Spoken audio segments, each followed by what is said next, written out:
जी good evening आप सबको good evening.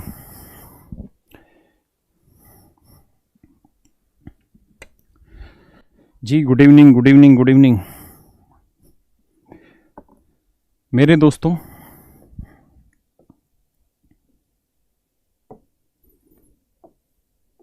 आज जो हमारा बैच स्टार्ट हो रहा है इसका टाइमिंग 6:30 टू 8:30 रहता है, नहीं 8 तक, 6:30 से 8 बजे तक रहता है।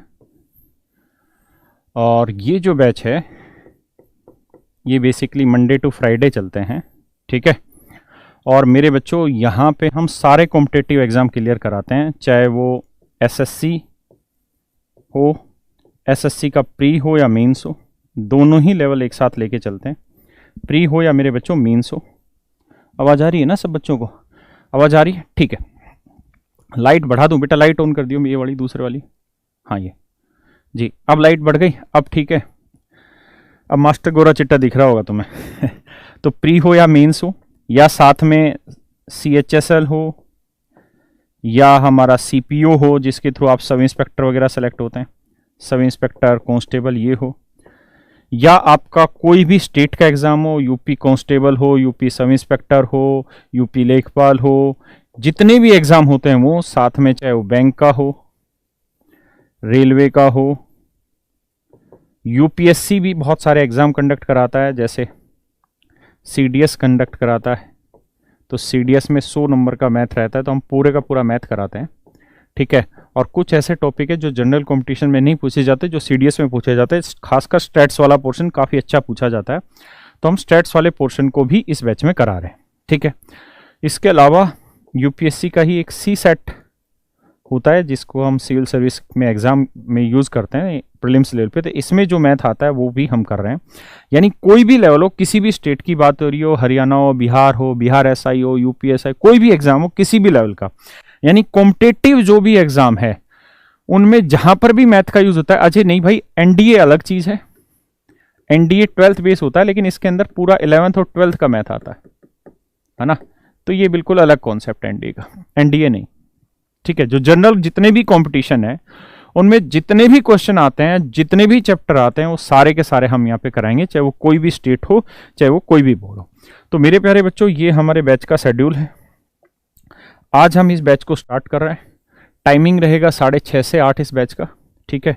मंडे टू फ्राइडे इसकी क्लास रहा करेगी, 1.5 घंटे की क्लास होगी। शुरुआत हम करेंगे परसेंटेज यानी अरिथमेटिक से। अरिथमेटिक में पहले बेसिक होगा परसेंटेज का, फिर परसेंटेज के एडवांस क्वेश्चन होंगे, देन उसके बाद फिर हमारा प्रॉफिट एंड लॉस आएगा, फिर CI SI, आपका एवरेज आ जाएगा, मिक्सचर एलिगेशन आ जाएगा, रेशियो आ जाएगा। तो इस तरीके से पहले पूरा अर्थमेटिक कंप्लीट कराएंगे, उसके बाद फिर बाकी पूरा एडवांस कंप्लीट होगा, ठीक है। पहले अर्थमेटिक होगा, फिर बाद में एडवांस होगा। तो ये इस बैच में चैप्टर वाइज शेड्यूल रहेगा कि हम कैसे पढ़ेंगे। तो हम जो शुरुआत करने वाले हैं मेरे बच्चों, वो अरिथमेटिक से करने वाले हैं, ठीक है। टाइमिंग 6:30 से 8 रहेगी, ठीक है। और आज से हम अरिथमेटिक स्टार्ट कर रहे हैं। बाकी आपके मन में जो भी डाउट आएंगे धीरे धीरे आप कमेंट करते रहना, मैं वक्त के हिसाब से उनके आंसर भी देता चला जाऊंगा, ठीक है। जो बच्चे पहली बार ऑनलाइन पढ़ रहे हैं तो ऑनलाइन में आपकी जो लाइव क्लास है वो तो ये इसी टाइम रहेगी 6:30 से 8 बिल्कुल। और उसके बाद वही क्लास फिर आपके ऐप के ऊपर रिकॉर्डेड रह जाएगी पूरा अगले 1 साल के लिए। तो आप लाइव भी पढ़िए। लाइव पढ़ने का अलग फ़ायदा होता है, अलग फ़ायदा इन द सेंस कि आपका प्रेजेंस ऑफ माइंड एक्टिव रहता है, क्योंकि जब कोई टीचर यहाँ पे आपको पढ़ा रहा होगा लाइव, तो आप भी साथ साथ लाइव पढ़ रहे होंगे, तो क्वेश्चन आंसर साथ साथ चल रहे होंगे, ठीक है। तो उसका एक फ़ायदा होता है। बाद में उसी क्लास को तुरंत फिर घर पे जाके, घर पे ही रहोगे तुम जाके क्या, तो उसी चीज़ को रिवाइज भी कर लेना, ठीक है।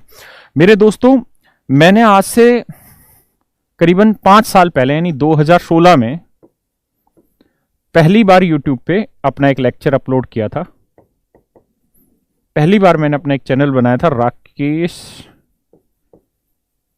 Yadav readers publication.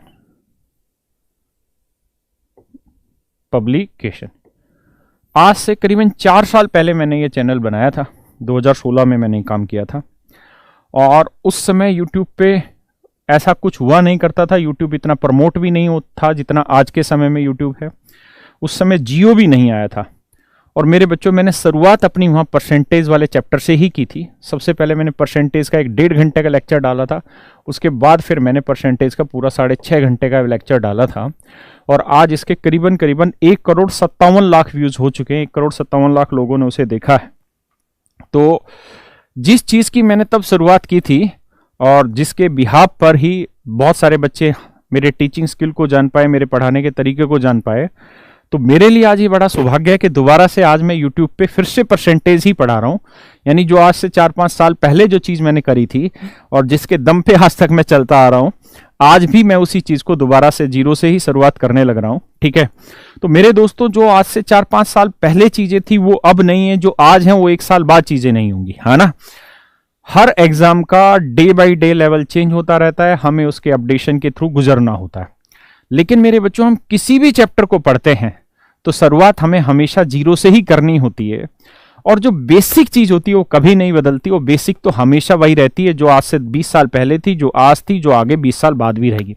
परसेंटेज का मतलब एक बेसिक चीज थी, 100 पे हिस्सा, प्रतिशत का मतलब प्रति 100 पे, वो तब भी वही था, आज भी वही है और आगे भी वही रहेगा। ठीक है, लेकिन क्वेश्चन का लेवल, क्वेश्चन को अप्रोच करने का लेवल, चीजें बदलती चली जाएंगी। तो आपको बिल्कुल ही घबराना नहीं है, बिल्कुल पेशेंस रखना है और धीरे धीरे मेरी बातों को समझते चले जाना है। जो भी चीज आज मैं आपको यहाँ कराऊंगा वो आज ही आपको, जो कैरियर ऐप है उसमें जो नोट्स वाला सेक्शन है उसमें वो सारी चीजें आपको मिल जाएंगी, साथ के साथ PDF के फॉर्मेट पे। ठीक है, क्वेश्चन भी, सॉल्यूशन भी, सारी चीजें मिलती चली जाएंगी। बाकी आप लाइव पे पूरा फोकस रखिए, पूरा ध्यान रखिए। तो मेरे दोस्तों आज हम वहीं से शुरू करते हैं जहां से यूट्यूब पे मैंने आना शुरू किया था। और उस समय मेरे बच्चों यूट्यूब पे हालत ये होती थी कि चैप्टर पढ़ाया और पूरे 24 घंटे में जाके व्यू पहुंचते थे, कितने 1000 व्यू, 1000 व्यू भी नहीं पहुंच पाते थे, 300 व्यू, 400 व्यू, इस तरीके से पहुंचा करते थे व्यू। कारण क्या था कि उस समय नेट इतना अच्छा था नहीं, और फिर जियो आया और जियो के बाद तो तहलका मच गया, और उसके बाद तो दिन में लाखों व्यू बढ़ जाते हैं। तो आज उन वीडियोस के करीबन 1,57,00,000 व्यू पहुंच चुके हैं। ठीक है, तो आज उसी चीज से शुरू करते हुए, मतलब एक खुशी भी हो रही है मेरे को कि आज मैं वहीं से शुरू कर रहा हूं। तो कोई छोटी मोटी गलती हो तो उसको साइड करना और बेसिक चीज पे पूरा फोकस करना, क्योंकि क्वेश्चन का लेवल डिफरेंट होगा बट कॉन्सेप्ट और जो बेसिक पकड़ है वो हमें हमेशा ही ध्यान में रख के तैयार करनी होगी। तब हम उसी की तरफ आगे बढ़ रहे हैं। ठीक है, आज ही मेरे बच्चों, तो आज जब हम परसेंटेज पढ़ने जा रहे हैं तो इसके अंदर 3 सवाल हैं पढ़ाने से पहले। पहली चीज है बेसिक नॉलेज ऑफ फ्रैक्शन।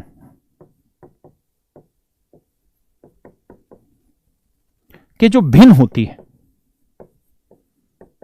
उसका आधारभूत ज्ञान हमको होना जरूरी है। बहुत ज्यादा नहीं, आधारभूत ज्ञान, यानी लगभग अगला जो 20 मिनट का सेशन है उसमें हम इस सारे ज्ञान को सीख लेंगे कि इसका आधारभूत ज्ञान क्या रहता है। ठीक है, कारण क्या है कि इसकी जरूरत हमें हर क्वेश्चन में पढ़नी, हर जगह पढ़नी। ठीक है, दूसरा जो इसके अंदर यूज आना है वो है मीनिंग ऑफ फ्रैक्शन। कि भैया जो हम भिन्न बनाने लग रहे हैं उस भिन्न का अर्थ क्या है, भिन्न का अर्थ क्या है। अगर मैंने लिखा 20% बराबर 1/5, तो इस 1/5 को क्या चीज रिप्रेजेंट करती है, इसका क्या अर्थ है, इसको समझाने में मुझे लगभग 1 से 2 क्लासें लगेंगी। ठीक है, कि भैया इस फ्रैक्शन का मीनिंग क्या होता है। और तीसरा है मेरे बच्चे relation of fraction to problem. यानी जो सवाल हमारे साथ होंगे उनके साथ हम फ्रैक्शन को कैसे रिलेट कर पाएंगे, उनके बीच में कैसे संबंध बैठा पाएंगे, ये सारी कहानी चलेगी। तो कुल मिला के मेरे बच्चों ये मेरा सारे का सारा परसेंटेज का टॉपिक होगा जिसके ऊपर डिस्कस करना है। तो मैंने आपको एक चीज शुरुआत में ही कह दी कि भाई हमें शुरुआत हमेशा जीरो से ही करनी होती है। मेरा पढ़ाने का भी तरीका वही है, बिल्कुल धीरे धीरे और जीरो से चीजें बताने का तरीका है। तो मुझे पूरी उम्मीद है कि आप उसी मेंटेलिटी के साथ भी इस बैच को ज्वाइन कर रहे हैं कि आप बिल्कुल धीरे धीरे ही मुझसे पढ़ना चाहते हैं। आप अगर ऐसा चाहते हैं कि बहुत तेज गति से काम खींचा जाए तो आप किसी दूसरे टीचर का वो बैच ज्वाइन कर सकते हैं, क्योंकि तेज अपने से होगा नहीं, हम धीरे धीरे ही पढ़ने वाले लोग हैं तो वही पढ़ाएंगे। ठीक है, तो आज मैं अभी बेसिक फ्रैक्शन बता रहा हूं, उसके बाद फिर मैं परसेंटेज पे लेके आऊंगा आपको, और फिर मीनिंग ऑफ फ्रैक्शन लेके आएंगे और फिर रिलेशन लेके आएंगे। ठीक है, तो भाई संयम बनाए रखना है ना, संयम बिल्कुल भी खोना नहीं है। देखिए यार, 20 मिनट का समय लगेगा और बेसिक फ्रैक्शंस के बारे में हम बहुत अच्छे तरीके से आसानी से जान जाएंगे। मात्र 20 मिनट का समय लगेगा। जिन्होंने पढ़ रखा होगा वो पहले से चीजें जानते होंगे। देखो यार मेरे बच्चों, किसी भी फ्रैक्शन में जो ऊपर वाला हिस्सा होता है इसे हम अंश कहते हैं, न्यूमरेटर कहते हैं, और नीचे वाले हिस्से को हम हर कहते हैं, डिनोमिनेटर कहते हैं, हर कहते हैं। न्यूमरेटर अपॉन डिनोमिनेटर होता है, अंश बटे हर होता है। तो मेरे प्यारे बच्चों, जब भी किसी फ्रैक्शन के बटे में, जब भी किसी भिन्न के बटे में, यानी अंश के बटे जो हर लिखा जाता है, अगर हर यानी जो हर लिखा रहता है, डिनोमिनेटर लिखा रहता है, अगर जो हर है वो 2 की पावर n की फॉर्मेट में है या 5 की पावर n या m किसी फॉर्मेट में है, या देखिए पेशेंस रखना पड़ेगा। जो ये चाहता है कि बस 1 सेकंड में सीधे परसेंटेज पे सवालों पे ले आएगा टीचर, तो भाई मेरे से वो चीज होगी ही नहीं। तो आप बेशक दूसरे टीचर से पढ़ सकते हैं, मैं शुरुआत में ही कह रहा हूं, क्योंकि मेरे से तेज नहीं पढ़ाया जाता, मैं बहुत ढीला पढ़ाता हूं और बहुत धीरे धीरे पढ़ाता हूं, ठीक है। या 2 की पावर n गुना 5 की पावर m। लेकिन ये मैं गारंटी के साथ आपको कह सकता हूं कि एक बार आपने धीरे धीरे जो मैं पढ़ाता हूं ये चीज पढ़ ली तो जीवन में किसी का बाप आपका सिलेक्शन नहीं रोक सकता, ये मेरा दावा है। लेकिन पढ़ाऊंगा मैं धीरे धीरे। यानी जब भी किसी भिन्न के हर में अगर हर 2 की पावर कुछ की फॉर्म में हो, या 5 की पावर की कुछ फॉर्म में हो, या 2 की पावर गुना 5 की पावर की कुछ की फॉर्म में हो, तो उत्तर जो आता है वो हमेशा ही शांत दशमलव देता है, शांत दशमलव देता है। हिंदी में इसे कहते हैं टर्मिनेटिंग डेसिमल, टर्मिनेटिंग डेसिमल, ठीक है जी। बहुत सारी चीजें जाननी है, मतलब क्या है समझाता हूं, पेशेंस से बस सुनते चले जाना। जैसे मान लीजिए मैंने यहां कोई नंबर लिख दिया 7, और मैं कहूं यार इसे आप डिवाइड करो 2 की पावर 5 से, यानी मैंने ऐसे लिख दिया कि 7 को आप डिवाइड करो 32 से, तो आप तो जानते हैं कि यार 32 को हम क्या लिख सकते हैं, 2 की पावर 5। तो मेरे बच्चों जब आप इसे सोल्व करेंगे ना, तो 100% इसका जो उत्तर आएगा वो दशमलव के बाद 5 अंकों तक आएगा, 1 2 3 4 5 अंकों तक आएगा।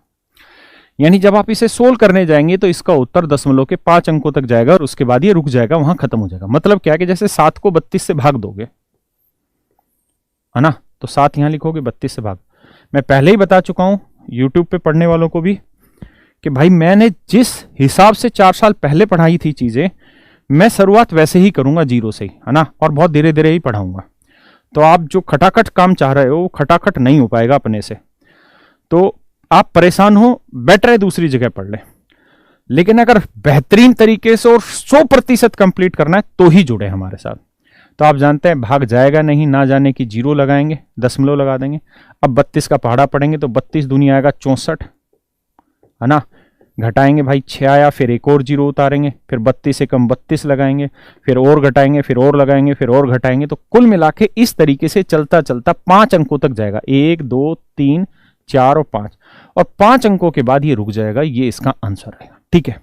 कोई भी नंबर हो, कुछ भी हो, 7 की जगह 5 हो, 6 हो, कुछ भी नंबर है, मैं n लिख लेता हूं। n का मतलब किसी भी फॉर्मेट का नंबर हो। अगर इसके बटे में मान लीजिए मैंने लिखा 5 की पावर 3, और मैं कहूं कि बताओ बेटे डेसिमल के कितने अंकों के बाद रुकेगी ये कहानी, तो आपको बताना है कि सर ये 3 अंकों के बाद रुकेगी। यानी 2 की जो इसकी बेस की पावर मैक्सिमम होती है, मतलब 2 की पावर 5 है तो 5 अंकों के बाद रुकेगी, 5 की पावर 3 है तो 3 अंकों के बाद रुकेगी। अगर मैं आपको कह दूं कि यार ये बताओ 2 की पावर 6 और 5 की पावर 4, अब बताओ ये कितने अंकों के बाद रुकेगी, मतलब ये डेसिमल के बाद कितने अंकों के बाद ये टर्मिनेटिंग डिजिट रुक जाएगा, शांत दशमलव कितने अंकों के बाद रुकेगा, है ना। मैं एक बेसिक से एग्जांपल से शुरुआत करता हूं ताकि आप बात समझ पाए। जैसे मान लीजिए मैंने लिखा यार 3 बटे 2 की पावर 6 गुना 5 की पावर 4। बस मेरी बात को सुनना और समझना, है ना, बहुत आगे नहीं भागना। और देखिए जीवन में ऐसा कभी नहीं होता है कि जो मैं आपको पढ़ा रहा हूं वो 100 का 100% आपको चीज समझ आ जाए, ऐसा कभी संभव ही नहीं है। लेकिन अगर आप प्रयास करते रहेंगे तो कुछ ही समय बाद आपको 100% समझ आएगा। हर व्यक्ति 100% प्राप्त कर सकता है, लेकिन उसको उस रास्ते पर उस संयम के थ्रू आगे बढ़ना होगा। इस बात को आप ध्यान रखिएगा, ठीक है। तो मेरे बच्चों मैं यहां क्या करता हूं, ध्यान देना मेरी बात पे, कि मैं इसे 5 की पावर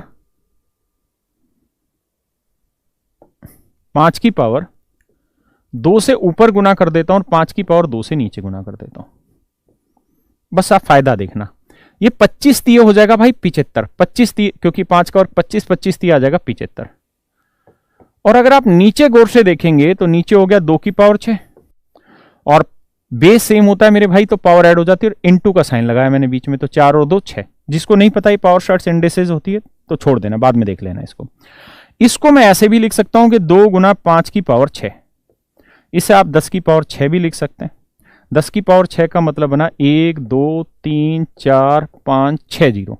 तो जब आप इसका उत्तर लिखोगे तो 6 अंकों के बाद दशमलव लगना है ना। तो भाई यहां दशमलव लगाया, 6 अंकों के बाद, यहां तो सिर्फ 75 ही है, तो फिर हम यहां लिखेंगे 0 0 0 0। तो ये मेरा आंसर होगा।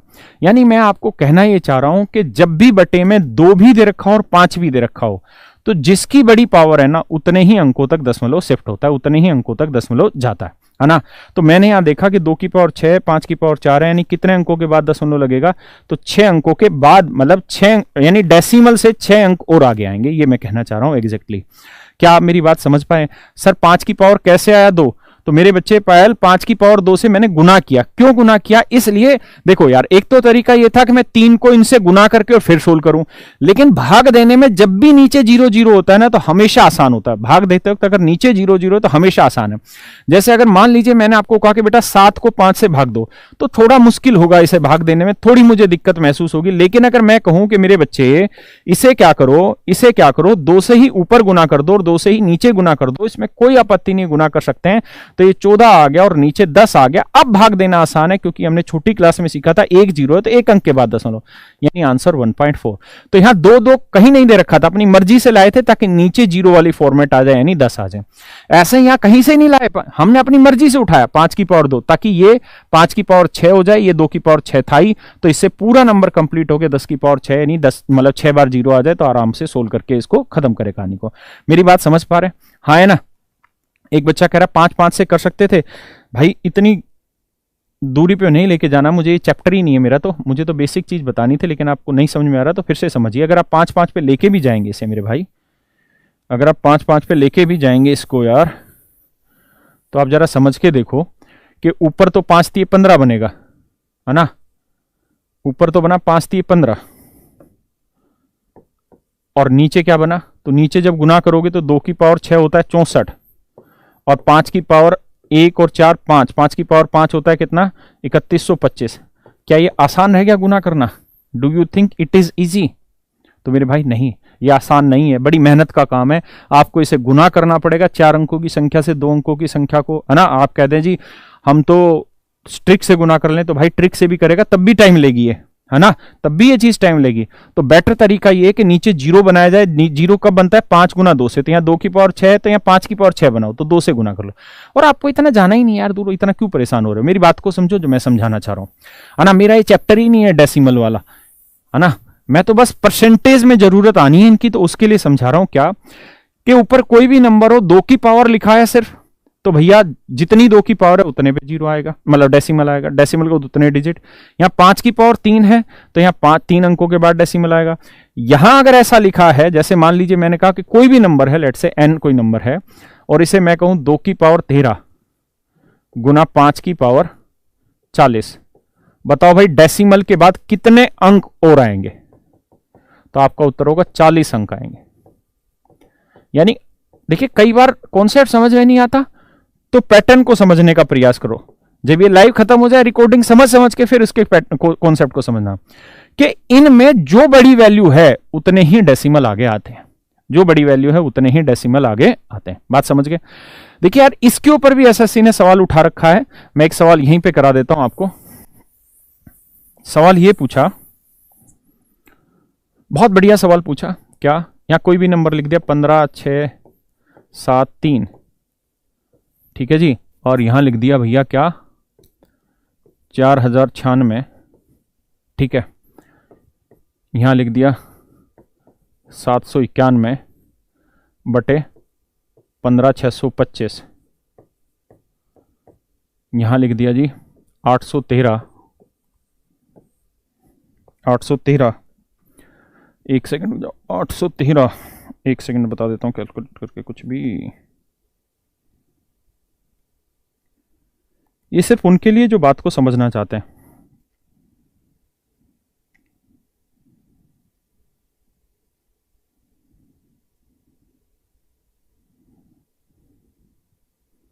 कुछ भी लिख देते हैं यार, मान लो यार 625,000 ये लिख दिया, गए होंगे मेरे बच्चों। ये सवाल लिख दिया और फिर पूछा कि इनका कौन सा आंसर हो सकता है, निम्न में से कौन सा आंसर हो सकता है। 4 ऑप्शन लिख दिए, यहां एक वैल्यू लिखी ए बी सी, कुछ भी लिख दिया यहां पे, पॉइंट ऐसे डॉट डॉट डाल दिए, मतलब कुछ अंक लिख दिए यहां पे, ऐसे एक आगे लिख दिया, ऐसे एक यहां डेसिमल लगा दिया और यहां डेसिमल लगा दिया और पूछा कि इनमें से कौन सा आंसर होगा। तो मेरे प्यारे बच्चों, हम सबको एक बात समझनी होगी यहां कि किसी भी सूरत में हम इसको भाग देके नहीं निकाल सकते, यानी हम इसको कभी भी एग्जैक्ट डिवाइड नहीं करने वाले, क्योंकि हमारे पास 3-4-5 सेकंड का समय होगा। 3-4-5 सेकंड में हम कैसे इसको एग्जैक्ट सोल्व कर देंगे, कभी नहीं कर पाएंगे, ना इसको एग्जैक्ट सोल्व कर पाएंगे ना इसको एग्जैक्ट सोल्व कर पाएंगे, हाँ है ना। तो हमें यह दिमाग ये दौड़ाना है। और एक बात हमेशा ध्यान भी रखना कि अगर मैं आपको ये कह दूं कि बेटा 2.345 और 13.67891035 और यहां मैं लिख दूं 1872.12345। बताओ भाई, इन्हें जोड़ेंगे तो डेसिमल के बाद कितने डिजिट आएंगे। तो आपको ये देखना, यहां कितने डिजिट है, 3 है ना। यहां कितने डिजिट है, 1 2 3 4 5 6 7 8 9 9। यहां कितने डिजिट है, 1 2 3 4 5 5। तो भाई जो सबसे ज्यादा है ना, सबसे ज्यादा क्या, 9। तो इसका मतलब जोड़ने पे डेसिमल के बाद कितने डिजिट आएंगे मेरे भाई, 9 डिजिट आएंगे। जिस ऑप्शन में 9 डिजिट होंगे वही आपका डायरेक्ट आंसर होगा। मेरे पॉइंट समझ पा रहे जो मैं कहना चाह रहा हूं, हाँ है ना। तो ऐसे ही इस सवाल में, ये एसएससी का सवाल है भाई, एसएससी का क्वेश्चन है, एग्जैक्ट क्वेश्चन है, मतलब ये नंबर का कुछ डिफरेंस होगा, कुछ और दे रखे होंगे, मैंने अपनी मर्जी से सवाल बनाया। तो आपको देखना है कि यार 4096 को हम क्या लिख सकते हैं। तो आप कहेंगे सर 2 की पावर 10 होता है 1024, 2 की पावर 11 होता है 2048, 2 की पावर 12 होता है 4096, यानी यहां 2 की पावर 12। इसका मतलब इसका जो उत्तर आएगा वो डेसिमल के कितने अंकों के बाद आएगा, 12 अंकों के बाद आएगा। इसका जो उत्तर आएगा वो डेसिमल के 12 अंकों के बाद आएगा। मैं यहां लिखवा देता हूं, यानी डेसिमल के बाद कितने अंक है बाबू, 12 अंक। अंक को बोलते हैं इंग्लिश में डिजिट, 12 डिजिट। अगर यहां बात करूं 15,625 क्या होता है, तो आपको समझना होगा कि भाई 5 की पावर 4 होता है 625, 5 की पावर 4 होता है 625, 5 की पावर 5 होता है 3125, 5 की पावर 6 होता है कितना, 15,625। तो ये हुआ मेरे भाई 5 की पावर 6।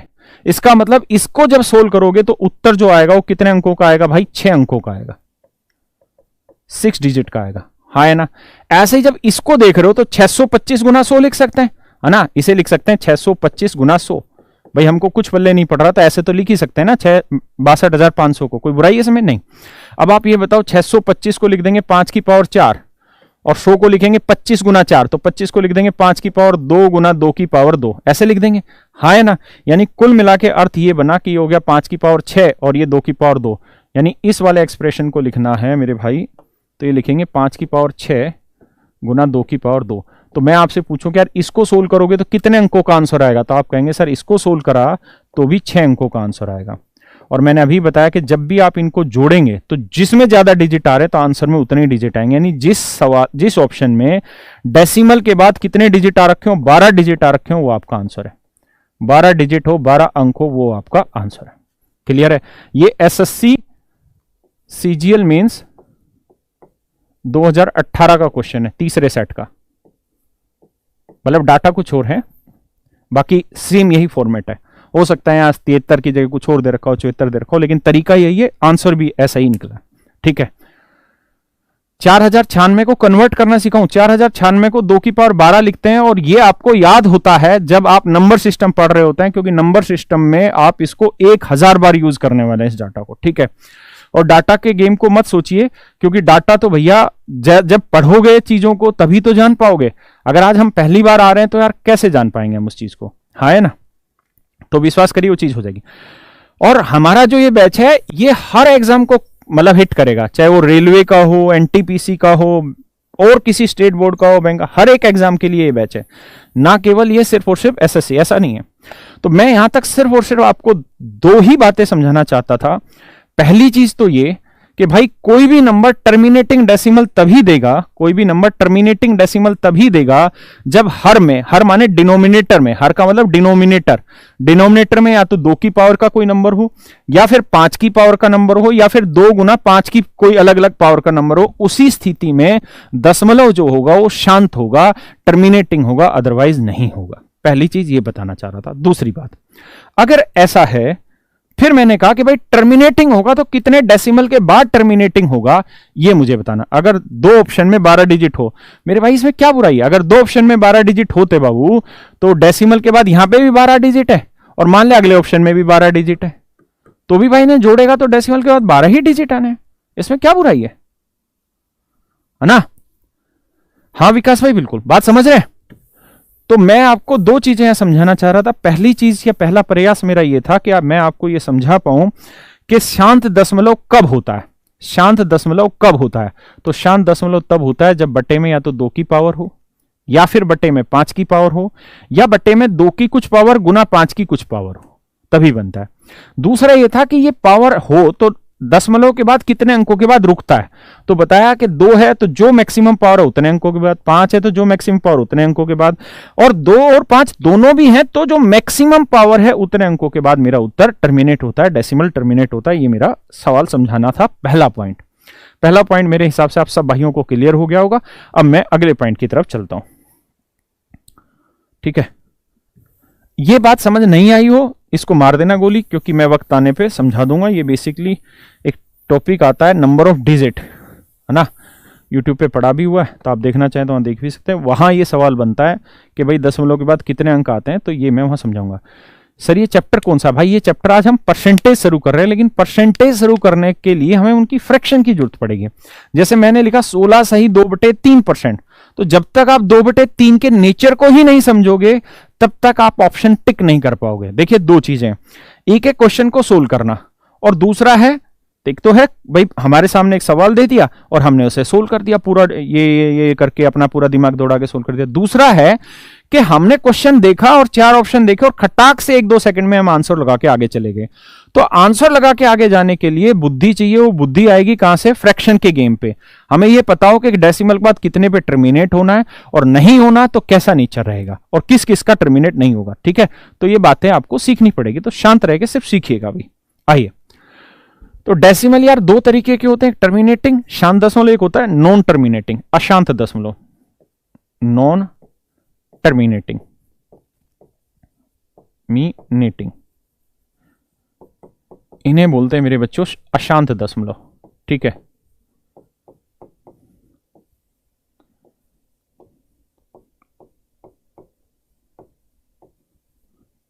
देखिए जब भी किसी भिन्न में आप जो समझा रहा हूं बस उसको धीरे से समझते चले जाइए। 20 मिनट से ज्यादा इसमें आपका खराब नहीं होने वाला है, ठीक है। और ये चीज आपको हर ऑप्शन में हिट करेगी, तो वहां दिक्कत आती है, वरना फिर मुझे वहां अलग से समझाना पड़ता है। इसलिए मैं चैप्टर शुरू होने से पहले ही समझा दे रहा हूं। तो ये मेरा अंश हुआ। अगर इसके बटे कोई हर है, यानी डिनोमिनेटर है, न्यूमरेटर अपॉन डिनोमिनेटर, अंश बटे हर, कोई भिन्न है, और अगर यहां नीचे बटे में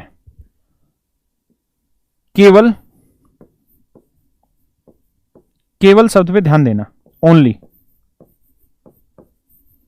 ओनली 2 की पावर n या 5 की पावर n m या 2 की पावर n गुना 5 की पावर n ना हो, तब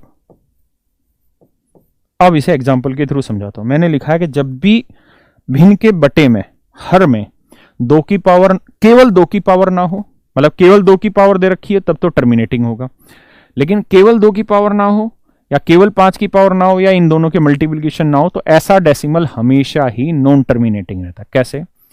जैसे मैं आपको कहूं कि बेटा 1/3 अब भाग दो, तो 1 3 से भाग देंगे। भाग देना सबको आता है ना भाई, कैसे भाग दोगे भाई? भाग तो जा नहीं रहे पूरा, है ना। ऐसा होता कि भाग चला जाता, जब तो लिखते नहीं जा रहा तो 0 दशमलव लगाएंगे, फिर 3 3 9, 3 3 9, बचा 1। अब भाई आगे फिर ले जाना है तो फिर एक जीरो लिख लेंगे, आता है ना ये सब, तो फिर 3 तिया 9, फिर एक बचा, फिर एक जीरो उतारेंगे, फिर 3 तिया 9। तो आपने देखा कि ये ऐसे ही चलता चला जा रहा है।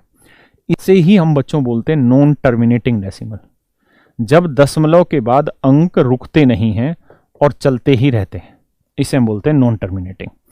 तो अगर बटे में केवल या तो 2 हो, 2 की कुछ पावर हो, या केवल शब्द पे ध्यान देना, मैं उसको क्लियर भी कर रहा हूं एग्जांपल लेके, या केवल 5 की पावर हो, या फिर केवल 2 और 5 की पावर हो, तभी वो टर्मिनेट होता है, तभी वो शांत होता है, अदरवाइज तो वो अशांति चलता रहेगा। जैसे ये बात आ गई समझ में?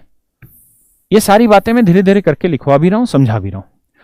मैं आपसे सिर्फ ये पूछूं मेरे बच्चों कि 1/20 अगर मैं लिख रहा हूं तो ये बताओ इसका डेसिमल टर्मिनेटिंग होगा कि नॉन टर्मिनेटिंग होगा?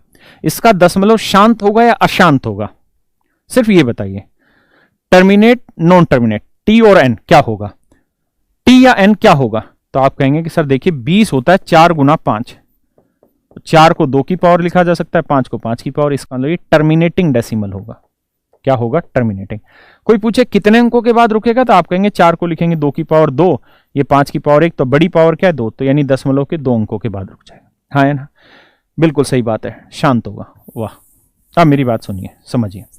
अगर मैं आपको कहूं कि बेटा 1/6 बताओ टर्मिनेटिंग होगा कि नॉन टर्मिनेटिंग होगा, शांत होगा कि अशांत होगा? अब इस केवल शब्द पे फोकस करना है, ओनली शब्द पे फोकस करना है। मैंने कहा था कि केवल ये होना चाहिए, या केवल ये होना चाहिए, या केवल ये दोनों होने चाहिए। तो आपने देखा कि 6 को तो हम 2 गुना 3 लिखते हैं, तो केवल 2 तो नहीं आया ना, मतलब अकेला 2 तो नहीं आया ना, नहीं। अगर अकेला 2 नहीं है तो ये नॉन टर्मिनेटिंग होगा, अशांत दशमलव होगा। आप भाग देना चाहें तो भाग दे के देख लें। देखिए 6 में 2 आ रहा है, 6 में 2 आ रहा है, लेकिन ये टर्मिनेट नहीं होगा। जैसे 6 को भाग दें ना, 1 को भाग दें 6 से, भाई भाग तो नहीं जा रहा, तो भाई ना जाने की 0, फिर एक 0 लगाएंगे, 6 एकम 6 आया भैया, बचा 4, उतारी 0, 6 छिंग 36। ये सब बात बच्चों को आती है ना, ये कहानियां, ऐसा मान लेता हूं ये आती है। तो ये आया 4, फिर भाई आपका फिर नहीं जाने लग रहा है, तो फिर एक और 0, तो 6 छिंग 36। आप देखोगे यही 4 6 4 6 ये कहानी चलती रहेगी। तो ये आया, तो इसका उत्तर आया 0.1666... इसका क्या अर्थ बना कि भाई ये तो नॉन टर्मिनेटिंग आया, जबकि यहां तो 2 भी था। तो मेरे बच्चों मैंने साफ साफ लिखा है कि केवल 2 हो, या केवल 5 हो, या केवल इन दोनों का ही प्रोडक्ट हो, तभी टर्मिनेटिंग होता है, बाकियों में नॉन टर्मिनेटिंग आएगा। तो इसका भी जो आंसर आएगा वो नॉन टर्मिनेटिंग आएगा, अशांत दशमलव आएगा। हाँ है ना, ऑप्शन में बहुत जगह इन चीजों की जरूरत पड़ेगी, बल्कि परसेंटेज में या पूरे अर्थमेटिक में अगर हमें ऑप्शन से सवाल उड़ाना है, तो जब तक ये राजेंद्र भाई ये चीजें नहीं आएंगी, जब तक आप ऑप्शन नहीं उड़ा पाओगे, है ना। क्योंकि वहां इन्हीं समझ की जरूरत होगी कि कहां शांत दशमलव उठाना है, कहां नॉन टर्मिनेटिंग उठाना, और किससे आंसर सेट होना है। क्लियर है? 2 चीजें रहती है, एक सवाल सोल्व करना और एक पेपर में सवाल को सही उत्तर बताना, 2 अलग बात है। ये बात आ गई समझ में? तो अब मुझे लगता है कि किसी भाई को कोई आपत्ति नहीं होगी, मैं कहूं कि यार ये बताओ कि 15 ये नॉन टर्मिनेटिंग होगा या टर्मिनेटिंग होगा? तो आपका 1 सेकंड में उत्तर आना चाहिए कि सर नॉन टर्मिनेटिंग होगा। क्यों? क्योंकि सर यहां केवल 5 होता तब तो बात थी, यहां तो 5 के साथ और भी तो चीजें जोड़ दी, तो नॉन टर्मिनेटिंग मेरा आंसर आएगा। अब कुछ नॉन टर्मिनेटिंग फ्रैक्शन है जिनके बारे में मैं आपको बताना चाह रहा हूं कि आपको वो चीजें याद रख लेनी, मतलब याद करनी चाहिए, और याद बहुत याद आती है। तो भाई ये याद वाली जो कहानी है, इसको लेके कतई परेशान नहीं होना, क्योंकि धीरे धीरे आप चीजें सीखेंगे, एक बार में आप कोई भी चीजें नहीं सीखने वाले, ठीक है। तो आपके मन में अगर ऐसा हो कि एक ही सेकंड में चीजें आ जाएं, ऐसा नहीं है, बस पेशेंस रख के आप चीजों को समझते चले जाइए, ठीक है। कुछ टर्मिनेटिंग डेसिमल है ना, नॉन टर्मिनेटिंग डेसिमल है, जिनके बारे में मैं चर्चा कर रहा हूं। नॉन टर्मिनेटिंग अशांत दशमलव, ठीक है, नॉन टर्मिनेटिंग डेसिमल। कुछ एक की आप डेसिमल प्रवृत्ति आपको याद रखनी चाहिए, जैसे 1/3 है, तो मैंने अभी लिखवाया कि 1/3 जो होता है वो लगभग 0.333333 ये रहता है ना। हम हमेशा के लिए बस इतना याद रख लेंगे कि सर इसका जो उत्तर है वो लगभग 0.3 होता है ना। ज्यादा होगा तो 3 याद कर लेंगे, बस इतना याद कर लेना। क्लियर है?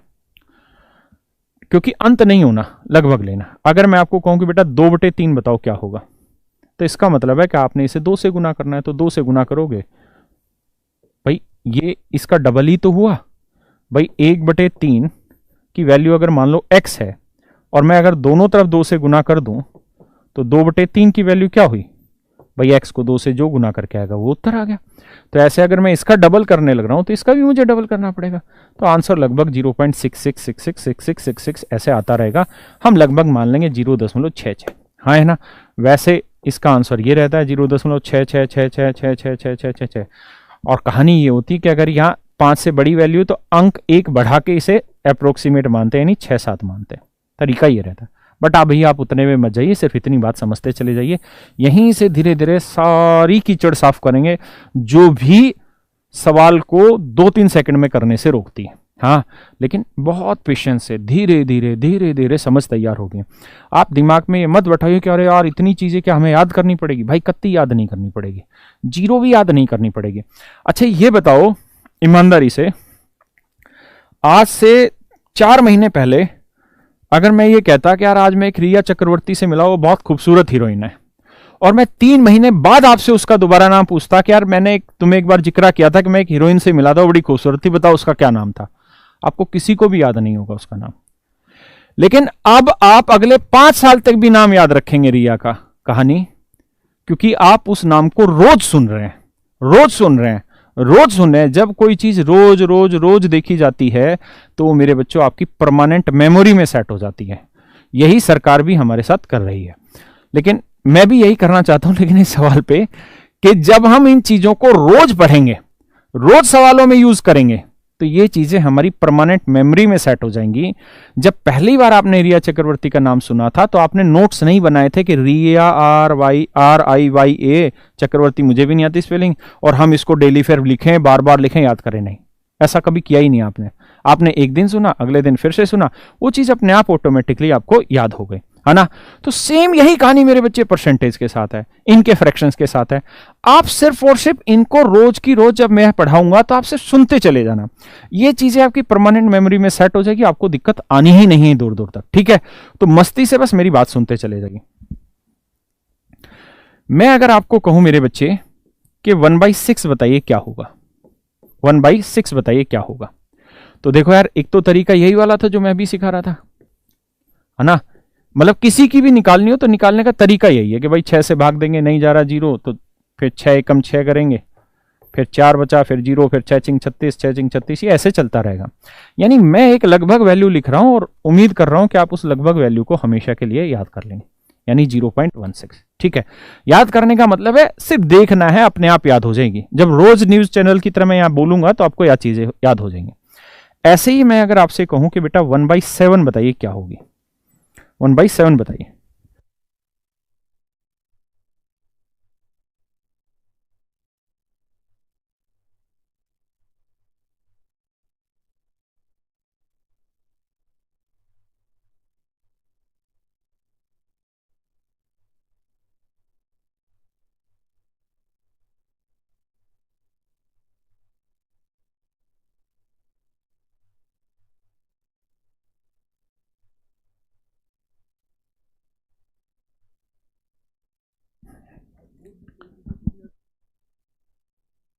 ये बोर्ड ही गजब का है, उसमें तो पहले टाइम खराब हो रहा था।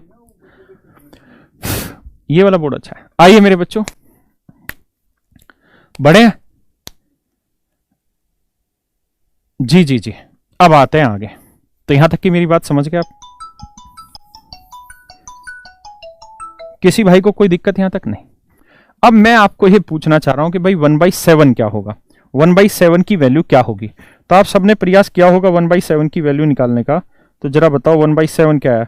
तो आप बोलेंगे सर 1/7 जो मेरा बैठता है वो बैठता है। अच्छा ये बताओ मुझे, अगर 1/6 इतना है, इसको मिटा दूं, वैसे 1/, इसकी जो एग्जैक्ट वैल्यू है वो तो ये वाली है मेरे बच्चों, ऐसे ऐसे करके, है ना। तो अगर मुझे सच मायने में अप्रोक्सीमेट लेना है तो मुझे इसको 0.17 लेना चाहिए, 0.17 लेना चाहिए, हाँ है ना। क्योंकि ये 6 5 से बड़ा है तो एक आगे शिफ्ट हो जाता है, लेकिन उतना जाने की जरूरत नहीं है। बस आप लगभग वैल्यू याद रख लीजिए। जो बच्चे ऑप्शन में कह रहे हैं उनको मैं समझा रहा हूं कि आप परेशान मत होइए, आप 0.16 भी रख लेंगे तो इससे भी जंग जीती जा सकती है। ऐसे ही 1/7 है।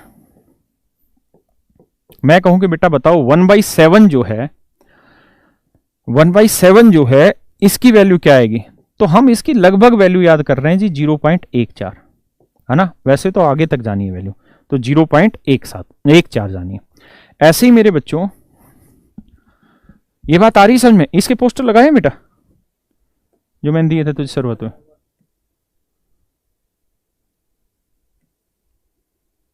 देखो मैंने एक पोस्टर भी बनवाए थे यहाँ कि भाई अगर आपको दिखाई दे रही हो सही से, ये सारे उस पर डाल देंगे नोट्स वाले सेक्शन में कि 1/6 जो होता है, 1/6 जो होता है मेरे बच्चों, 1/6 जो होता है वो 0.1666 यानी 0.17 लगभग रहता है। 5/6 यानी इसका 5 गुना करेंगे तो इसका 5 गुना करेंगे तो ये आएगा लगभग 0.83। इस पे आपको जाने की जरूरत नहीं, बस ये याद कर लीजिए, ठीक है। याद भी नहीं करना, वक्त के साथ अपने आप याद हो जाएंगे। अब 1/12 होता है 0.8333, ऐसे ही 1/9 होता है मेरे बच्चे 0.111, है ना। आप कहीं निकाल के दिखाओ तो भाई निकालना है तो कुछ नहीं करना, एक को यहीं रख लेना है, 9 को बाहर रख लेना, भाग देना, भाग जा नहीं रहा तो एक 10 लगाएंगे या डेसिमल लगाएंगे, 9 एकम 9, फिर एक बचेगा भाई, फिर एक 0 उतारेंगे, फिर 9 एकम 9, तो यानी 0.1111, यही कहानी चलती चली जाएगी। मैंने बस उसको बार बार ना लिख के 11 लिख दिया, ठीक है। तो आप इस जिद पे मत रहिएगा कि हर एक को निकाल के दिखाओ, उसकी जरूरत नहीं है, बस बातों को समझते चले जाइए। तो 1/9 जो होता है वो 0.11 को रिप्रेजेंट करता है। अगर मैं कह दूं कि इसका डबल बताओ और आपको लगभग वैल्यू बतानी है तो 2/9 करेंगे तो ये 0.2222 आएगा। अगर मैं कहूं कि 3/9 बताओ तो इसका 3 गुना करेंगे तो 0.333 आएगा, ठीक है। आप डेसिमल में ये भी बता सकते हैं दोस्तों कि 1/7 जो है इसका जो आंसर आएगा वो डेसिमल के बाद कितने डिजिट के बाद रिपीट होना शुरू हो जाएगा, दशमलव के कितने अंकों के बाद रिपीट होना स्टार्ट हो जाता है, आप ये भी बता सकते हैं डेसिमल में, ठीक है ना। ये नंबर के नेचर पे डिपेंड करता है। ये सारी चीजें आप डिजिट वाले चैप्टर में पढ़ लेना। अभी कुछ कुछ बातें बताने की सोच रहा था मैं, क्या आप आगे से सिर्फ इतनी बातें याद रखेंगे कि भाई 1/6 जो रहता है वो मेरा 0.17 लगभग होता है, 1/12 जो होता है वो 0.08 रहता है लगभग, है ना। 1/9 जो है मेरे बच्चे वो मेरा रहता है लगभग 0.11, ठीक है भाई। ऐसे ही मेरा 1/11 जो रहता है, 1/11 मैंने नहीं लिखा, ये लिखा रखा, ठीक है।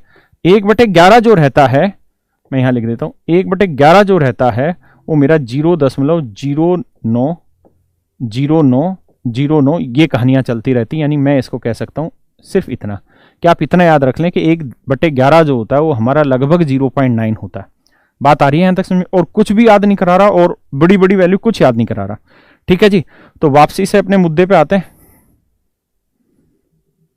क्या मुद्दा था अपना, एक बार फिर से लिख देते हैं कि भैया 1/3 जो है, और घबराना नहीं है भाई, पेशेंस रख के आराम से समझते रहना कि 1/3 जो है इसका उत्तर लगभग 0.3, है ना।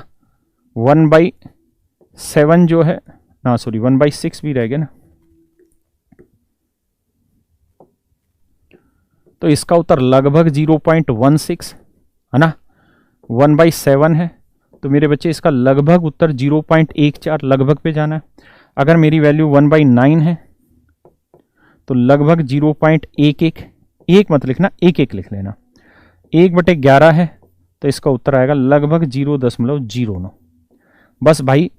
और 1/12 और याद कर लो, याद नहीं करना, मैं रोज पढ़ाऊंगा तो अपने आप याद हो जाएगी 0.8, बस। इसके अलावा मैं आपको और कुछ नहीं रटवाऊंगा इसमें से, सिर्फ ये चीजें आपको एक दूर वाले से मन में रख लीजिए, आगे काम आ जाएंगे। 1/12 8.333 नहीं होता बेटा, 0.833 होता है ना। तो मैंने 0.08 लिखवाया, वही इसका सही उत्तर है, ठीक है। तो याद नहीं करनी, बस इनको एक बार देख लो, एक बार कल फिर दिखाएंगे, परसों दिखाएंगे, रोज का यही काम रहेगा। न्यूज चैनल जैसे आज के टाइम में कर रहे हैं ना, ऐसे ही मैं भी रोज दिखाऊंगा। अब आ जाइए आगे की बात पे, ठीक है जी। ये सारे मैं आपको अभी नोट्स वाले सेक्शन में डाल दूंगा कि भैया 1/11 कितना होता है, तो 3/11 कितना होता है, 1/13 कितने को रिप्रेजेंट करता है, 1/14 कितने को रिप्रेजेंट करता है, 1/15 कितने को।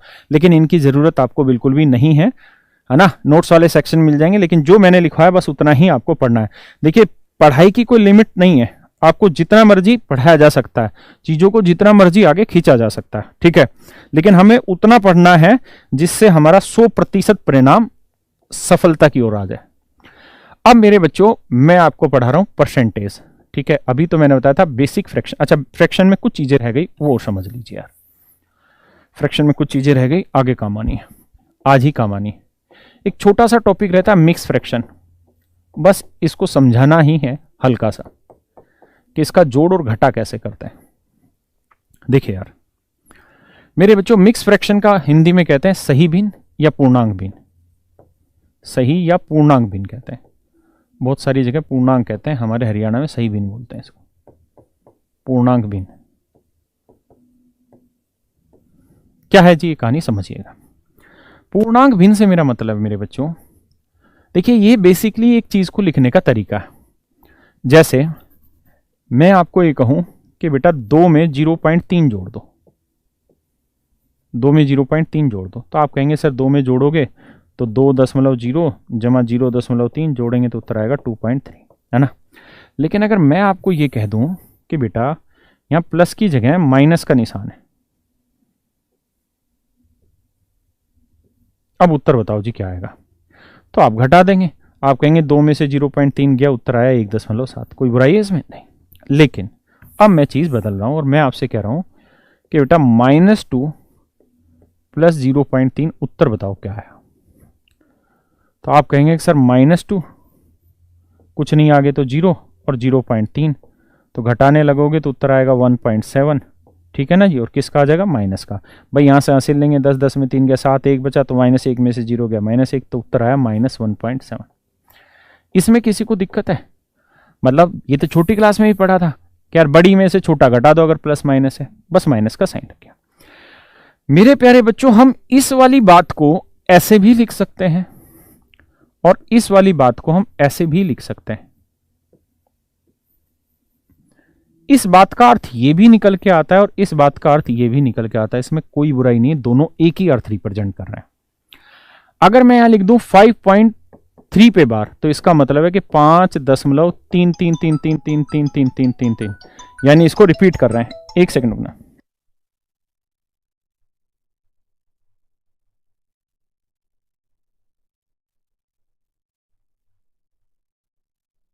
ठीक है, मेरी बात समझ में आई? आपको समझ नहीं आई तो फिर से समझाता हूं। देखिए, अगर मान लीजिए मैंने लिखा 3.4, तो इसका मतलब है -3 जमा 0.4। फिर से समझाता हूं जिस भाई को समझ नहीं आई कहानी। क्या, अगर मान लीजिए कोई भी एक एग्जांपल के थ्रू समझा देता हूं बात को, कि मान लीजिए मैंने कहा -3 प्लस 0.5, तो एक तो तरीका है कि आप इसे सोल्व ही कर लें, तो 3 में से 0.5 गया, 2.5 बड़ा साइन माइनस का, तो -2.5। ये भी इसका एक तरीका है लिखने का, यानी इसे सोल्व करके लिखने का। दूसरा तरीका कि मैं इसे ऐसे लिख दूं 3 के ऊपर बार 0.5। मेरे बच्चों हमेशा ध्यान रखना, अगर बीच में डेसिमल लगा है और इधर बार लगा है, डेसिमल के इधर बार लगा है, तो ये रिपीटेशन को शो कर रहा है। रिपीटेशन यानी रिकर को शो करता है, यानी ये डिजिट बार बार लिखा जाएगा।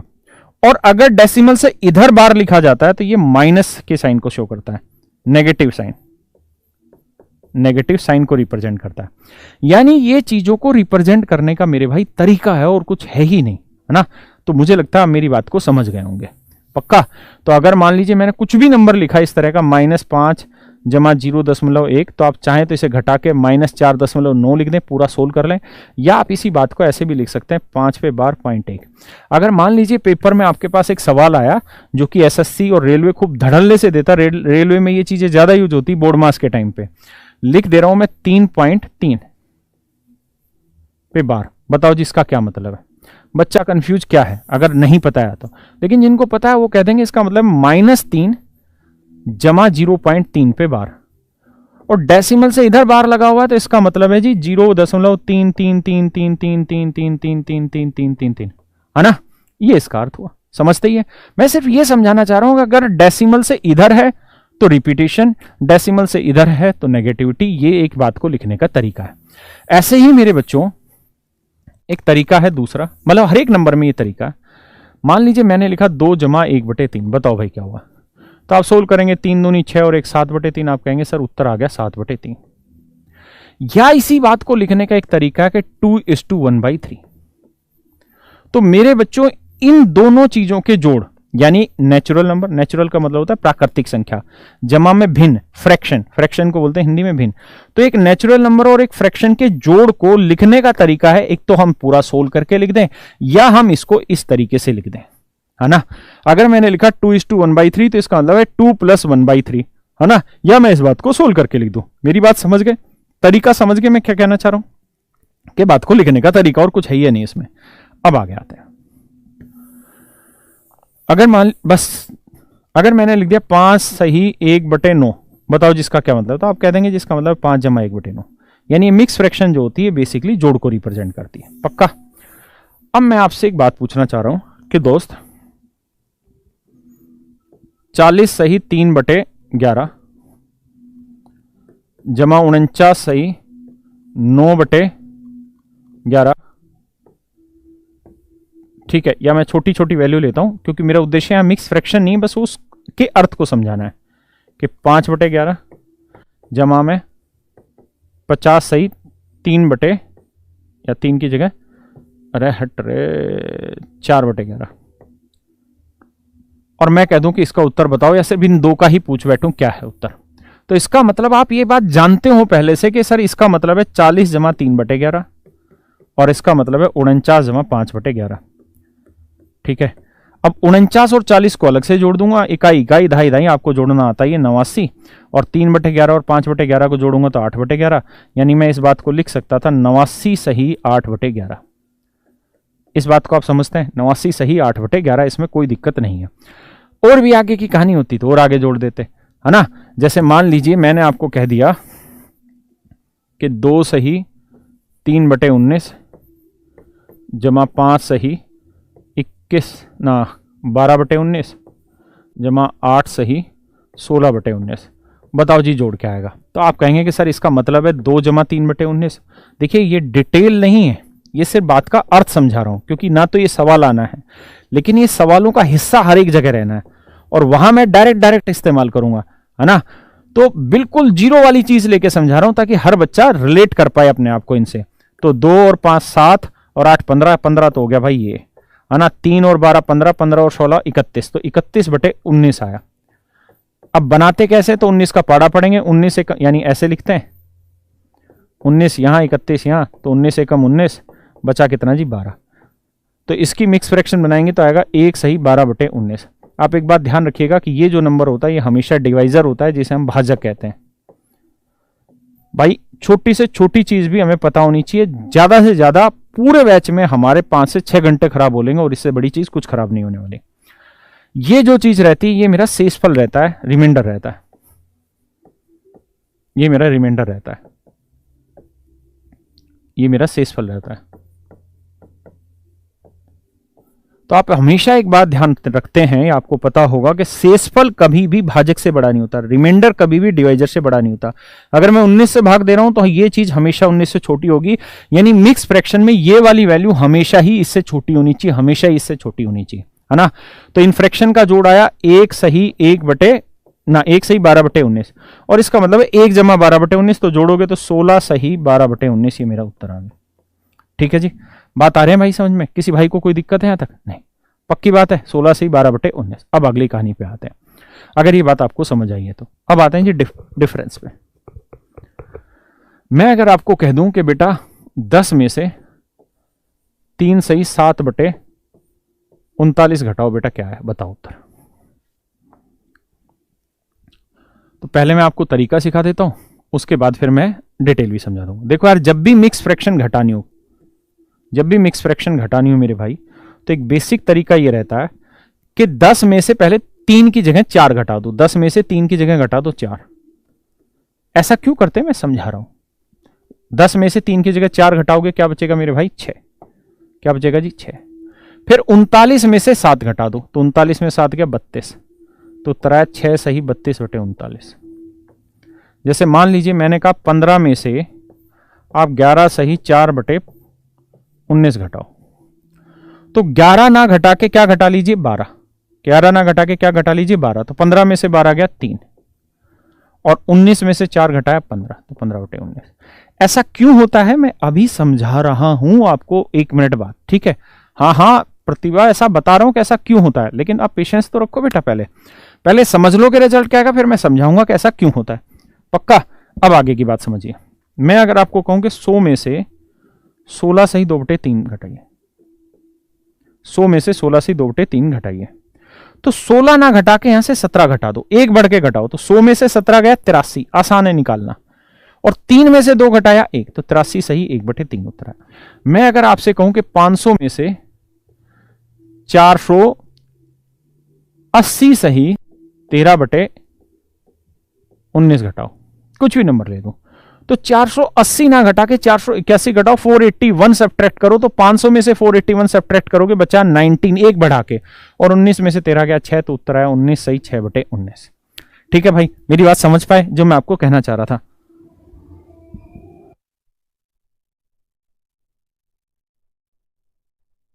हम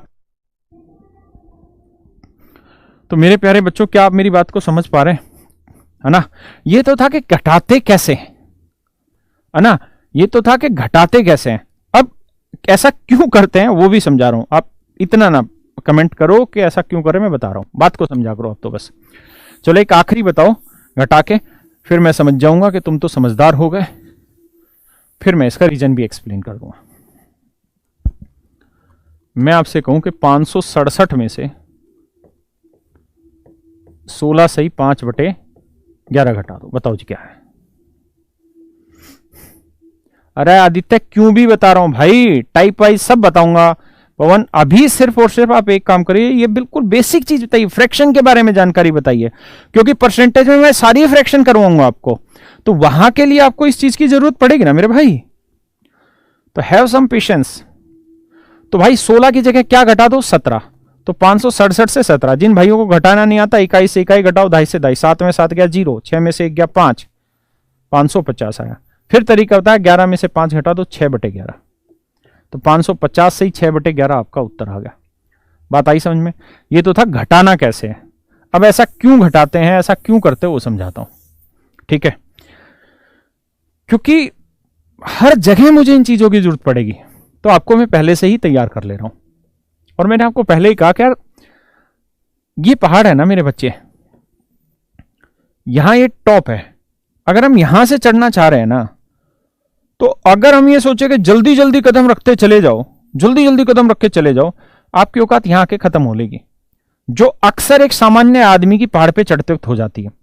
लेकिन जो पहाड़ी लोग होते हैं वो क्या करते हैं, वो बॉडी पोस्चर को ठीक करते हैं, उनको पता है कि चढ़ना कैसे चाहिए, और वो बिल्कुल धीरे धीरे अपने बॉडी पोस्चर को बिल्कुल स्ट्रेट रखते हुए धीरे धीरे धीरे धीरे बढ़ते हैं, और वो अल्टीमेटली माउंट एवरेस्ट पे भी आसानी से चढ़ते हैं।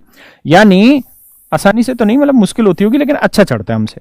तो आपको इस प्रोसेस में ढलना पड़ेगा। हाँ, मैं कह रहा था ऐसा क्यों करते हैं, जैसे एक एग्जांपल ले लेते हैं, 100 - 16 सही 2/3। तो मैं 16 में एक क्यों जोड़ दे रहा हूं वो कहानी समझाता हूं। ये 100 आप सब अच्छे से जानते हैं कि इस 16 सही 2/3 16:2/3 का मतलब है 16 + 2/3। क्या किसी भाई को कोई दिक्कत है इस बात को समझने में? नहीं। अब मेरे बच्चों यहां तक की कहानी तो आप समझ गए। अब मैं क्या करता हूं अपनी तरफ से, मैं अपनी तरफ से इसमें क्या कर लेता हूं, 1/3 जोड़ देता हूं और 1/3 घटा देता हूं। इसके पीछे उद्देश्य क्या है? इसके पीछे उद्देश्य यह है कि अगर मैं ये काम नहीं करता, अगर मैं ये काम नहीं करता, if I will not do that work, तो ये 100 - 16 और -2/3, 100 में से 16 गया मेरा आता 84, और -2/3 ये घटाने में पसीने आ जाते हैं हमारे। हाँ है ना? अगर 84 में यहां प्लस का साइन हो तो 1 सेकंड में आ जाए 84 सही 2/3। मैं यहां प्लस लाना चाह रहा था, इस वजह से ही मैंने वहां पे ये काम किया। क्या कि मैं अपनी मर्जी से 1/3 जोड़ लेता हूं और अपनी मर्जी से 1/3 घटा लेता हूं। आपका इससे क्या हासिल कर लिया आपने? तो भैया हासिल वासिल तो कुछ नहीं हुआ। 2/3 और 1/3 को जोड़ोगे क्या हो गया? 3/3। 3/3 का मतलब हुआ 1, 16 में 1 जोड़ा 17। तो मैं इस पूरे एक्सप्रेशन को ऐसे लिख सकता था कि 100 - 17 - 1/3। अब मुझे फायदा ये हुआ कि माइनस जब माइनस से टकराएगा तो ये प्लस बन जाएगा। तो 100 - 17 और प्लस में 1/3, तो 100 में से 17 गया भाई, बचा 83, जमा 1/3 करेंगे तो उत्तर आया 83 सही 1/3। ये आपका आंसर आ गया। 83 सही 1/3 आपका उत्तर आ गया। समझ गए? तो क्या आप मेरे उस लॉजिक को पकड़ पाए जो मैं आपको कहना चाह रहा था कि हम कैसे काम कर रहे हैं? हम काम ये कर रहे हैं कि यहाँ 16 सही 2/3 था, तो उसमें माइनस वाली टर्म लिया थे ताकि माइनस से माइनस टकरा के प्लस बन जाए और फिर उसे जोड़ना आसान हो। अगर यहाँ 16 है तो मैं एक बढ़ा क्यों दे रहा था? वो लॉजिक समझ गए भाई मेरा? पक्का क्लियर है? तो ये मैं एग्जैक्टली समझाना चाह रहा था, लेकिन ये आपका काम ही नहीं है, क्योंकि ये सारा काम मुझे मिक्स फ्रैक्शन में कराना है और मिक्स फ्रैक्शन सिंप्लीफिकेशन का पार्ट होता है। तो एडवांस में जब पढ़ोगे तब आप जानोगे। अभी तो जितने की जरूरत थी वो मैंने पढ़ा दिया मिक्स फ्रैक्शन। अब अल्टीमेटली मेरा भिन्न, जो शब्द भिन्न है ना, उस भिन्न भिन्न आपको समझ में आ गया होगा कि भिन्न का अर्थ क्या होता है और मैं क्या समझाना आपको चाह रहा था। ठीक है, अब मुझे आगे बढ़ना चाहिए और मैं आगे की बात आपको समझाना चाह रहा हूं। अब ऑफिशियली मैं परसेंटेज स्टार्ट कर रहा हूं। ठीक है, तो इतना जो समय आपका लगा इससे कुछ खराब नहीं हुआ, बल्कि आप बहुत सारी चीजें आज जान पाए कि कैसे काम करते हैं। बेटा मिला मोबाइल दियो, है ना? तो अब मेरे बच्चों हम परसेंटेज की तरफ आगे बढ़ते हैं और परसेंटेज सीख रहे हैं। ठीक है भैया, बिल्कुल भी घबराने का नहीं, मस्त रहने का। सोशल डिस्टेंसिंग आ जी भैया। देखिए यार, अब हमारा चैप्टर है परसेंटेज।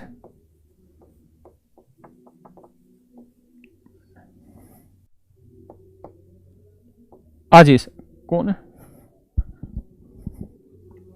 सर? 5 मिनट रुक जाओ, बंद कर दे बेटा थोड़ा। परसेंटेज को हिंदी में कहते हैं प्रतिशत। हिंदी और अंग्रेजी दोनों की मात्राओं में, मतलब स्पेलिंग में कमियां नहीं छाटनी है। ठीक है, अब हम प्रतिशत पढ़ रहे हैं। प्रतिशत का मतलब होता है 100। प्रतिशत का मतलब होता है प्रति 100। प्रति का मतलब समझते हो ना? जैसे हम आप केले लेके जाने लग रहे हैं, इस तरह से बहुत सारे केले हैं आपकी पन्नी में। मैं पूछूंगा यार क्या केले क्या भाव लाया, तो आप कहोगे यार 50 रुपए प्रति दर्जन। प्रति दर्जन, तो ये प्रति का मतलब है कि इसके रिस्पेक्ट में ये वैल्यू है कि भैया 1 दर्जन चीज 50 रुपए मिला है। तो ऐसे ही प्रतिशत का मतलब है कि प्रति 100 पे, यानी हर 100 पे कोई वैल्यू प्रतिशत कहलाती है। हर 100 पे कोई वैल्यू प्रतिशत कहलाती है। 100 के सापेक्ष में कोई मान परसेंटेज कहलाता है। ठीक है जी, प्रति मतलब प्रतिभा। बहुत बढ़िया बेटा। अब जरा बात को समझिए, क्या कहना चाह रहा हूं मैं आगे। मेरे बच्चों, मान लीजिए मैं आपको एक एग्जांपल दूं कि यार इस पेन की लंबाई 10 सेंटीमीटर है। इस पेन की लंबाई 10 सेंटीमीटर है। तो ये बताओ कि 10 सेंटीमीटर लंबाई इस पेन का कितना परसेंटेज हुई? 10 सेंटीमीटर लंबाई इस पेन का कितना परसेंटेज हुई? या मैं एक और एग्जांपल लेके देता हूं। मैं कहूं कि यार ये कोई ट्रेन का डब्बा है और इस ट्रेन के डब्बे में कुल मिला के 9 सीटें। 9 सीटें। कितनी सीटें? 9 सीटें। और मैं कहूं यार हर एक सीट पे आदमी बैठा हुआ है, हर एक सीट पे आदमी बैठा हुआ है, हर एक सीट पे आदमी बैठा हुआ है। तो बताओ कितने प्रतिशत सीटों पे आदमी बैठा है? तो आप कहेंगे भाई प्रतिशत, प्रति 100 का मतलब है कि 100 पे कोई चीज कितनी। तो ऐसे ही यहां 9 था तो 9 पे 9 बैठे हैं, तो मतलब 100% चीजें भरी हुई है। ठीक है जी, अब बात को आगे बढ़ाते हैं। और हर चीज मेरे बच्चों अपने आप में पूरी होती है। हर चीज अपने आप में पूरी होती है। अब जरा ध्यान दीजिए, मैंने अगर यहां 40% लिखा और मैं आपसे जानना चाह रहा हूं मेरे बच्चों कि परसेंटेज को अगर फ्रैक्शन में बनाए तो इस परसेंट का क्या मतलब होता है? तो इस परसेंट का मैंने मतलब बताया प्रति 100, यानी 40 पर 100, माने हर 100 पे 40। परसेंट का मतलब हर 100 पे वैल्यू 40। तो अगर मेरे बच्चों मुझे इसकी फ्रैक्शन बनानी है तो इसकी फ्रैक्शन हो जाएगी 40 किस पे? हर 100 पे। तो भैया मैं काटू पीटूंगा तो 2/5। कतई टेंशन नहीं लेनी, बिल्कुल बेसिक बेसिक बातों को समझते चले जाना। मैं आपसे कहूं यार 25%, बताओ जी इसकी फ्रैक्शन क्या हुई? तो आप कहेंगे सर इसका मतलब बना 25 किस पे जी? हर 100 पे। तो काटोगे तो 1/4। हाँ है ना? मैं आपको कहूं कि बेटा 33 सही 1/3%।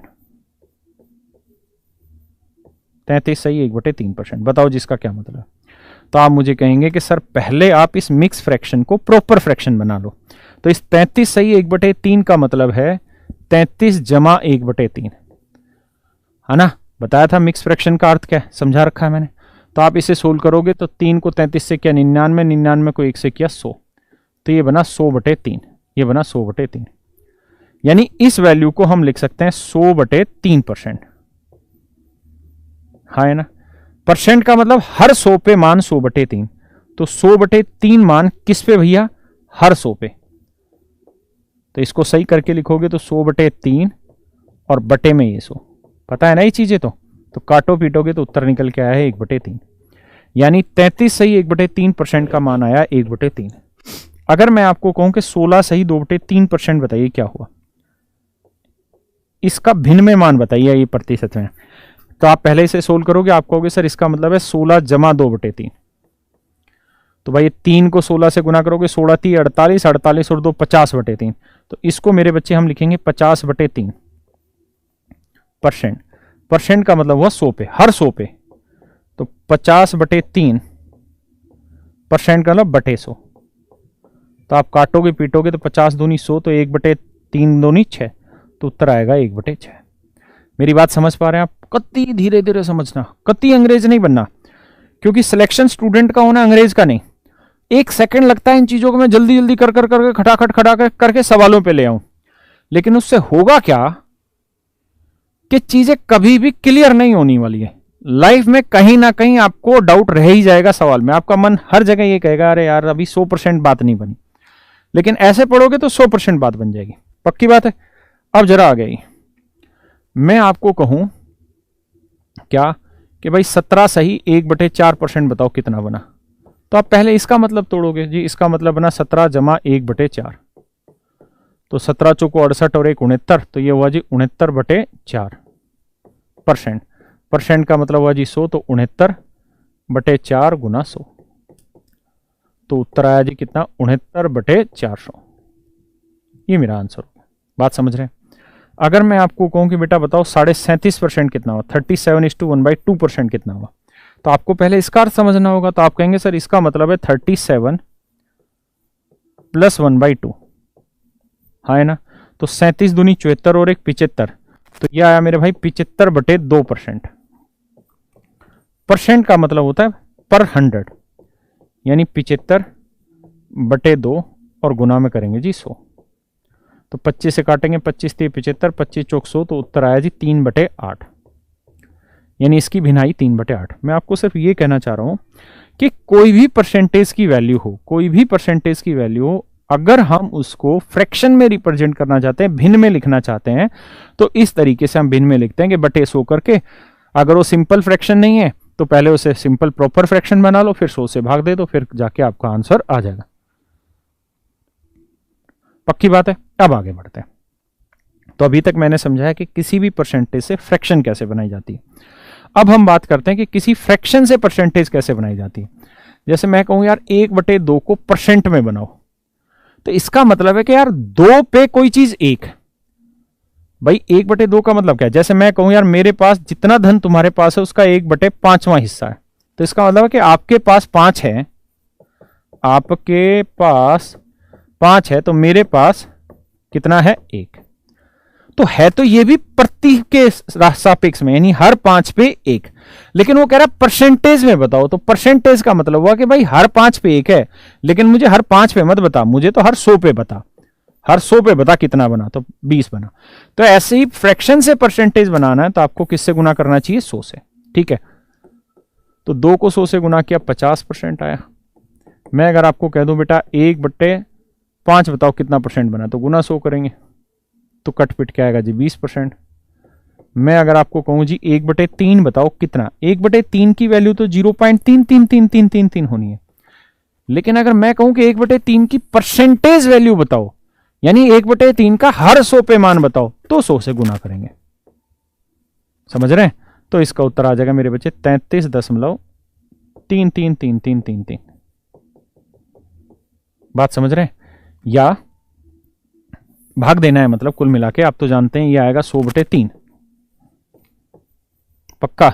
और 100/3 को जब आप ऐसे भाग दोगे तो 33 3 99 आ जाएगा, बचेगा 1।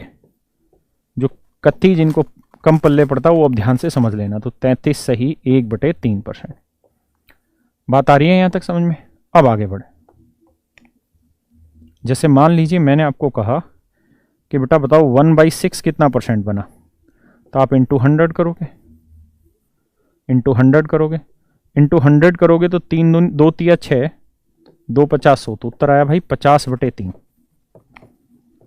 50/3 को जब आप लिखोगे तो 50 को यहां लिखना,